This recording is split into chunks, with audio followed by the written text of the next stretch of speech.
কারীমের ভিতর বলেন যে আযালিকা খায়রুর রুসুলা মাম শাজারাতুজ যাকুম ইন্না জাআলনাহা ফিতনাতাল লিয-যালিমিন। আল্লাহ রাব্বুল আলামিন বলেন যে যাকুম গাছ হবে পাপীদের খাদ্য। এটা এমন একটি গাছ যা জাহান্নামের তলদেশ হতে বের হয়। এর ছড়াগুলি যেন শয়তানের মাথার মতো। জাহান্নামীরা তা খাবে, তা দ্বারা তাদের পেট পূর্ণ করবে এবং তাদেরকে পান করার জন্য দেওয়া হবে ফুটন্ত উত্তপ্ত পানি।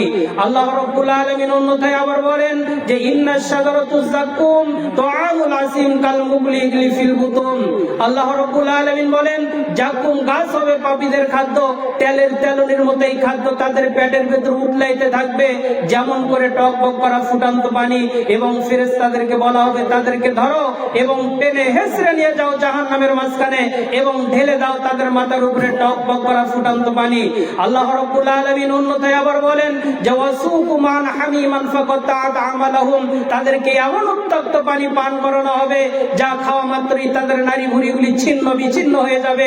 আল্লাহ রাব্বুল আলামিন সূরা মুলকের ভিতর বলেন যে তাকাদু তামাইয়াজু মিনাল গায়ব কুল্লামা উলকিয়া ফিহা ফাওজুন সাআলাহুম খাজানাতুহা আলাম ইয়াতিকুম নাজির। পুরো ময় যেন জাহান্নাম ফেটে পড়বে।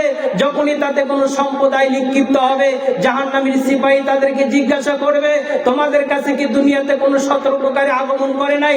সতর্ককারী আগমন করে এই জাহান্নাম সম্পর্কে সতর্ক করে নাই? তারা বলবেন, আফসোস করে বলবেন, ক্বালু বালা ক্বাদ জাআনা নাযির ফাকাজ্জাবনা ওয়া কুন্না মা নাযালাল্লাহু বিহি মিন শাই ইন আনতুম ইল্লা ফি যালালিন কাবীর। তারা আফসোস করে বলবেন, হ্যাঁ আফসোস করে বলবেন, আমাদের মাঝে দুনিয়াতে সতর্ককারী আগমন করেছিল।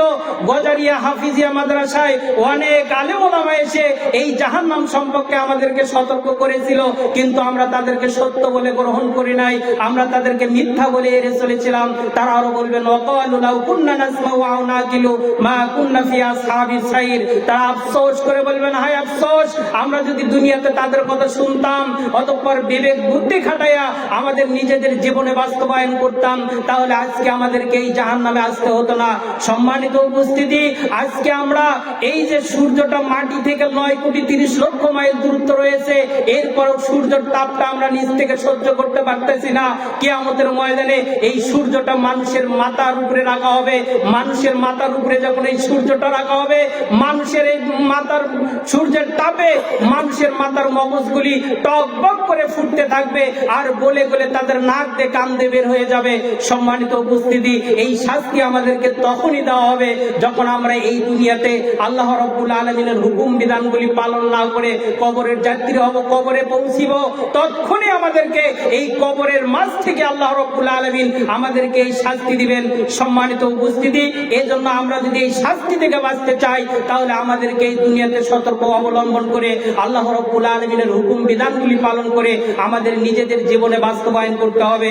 আল্লাহ রাব্বুল আলামিন আমাদের প্রত্যেককে যেন এই আল্লাহ রাব্বুল আলামিন যে হুকুম বিধানগুলি দিয়েছেন এই হুকুম বিধানগুলি যেন পালন করার তৌফিক দান করেন।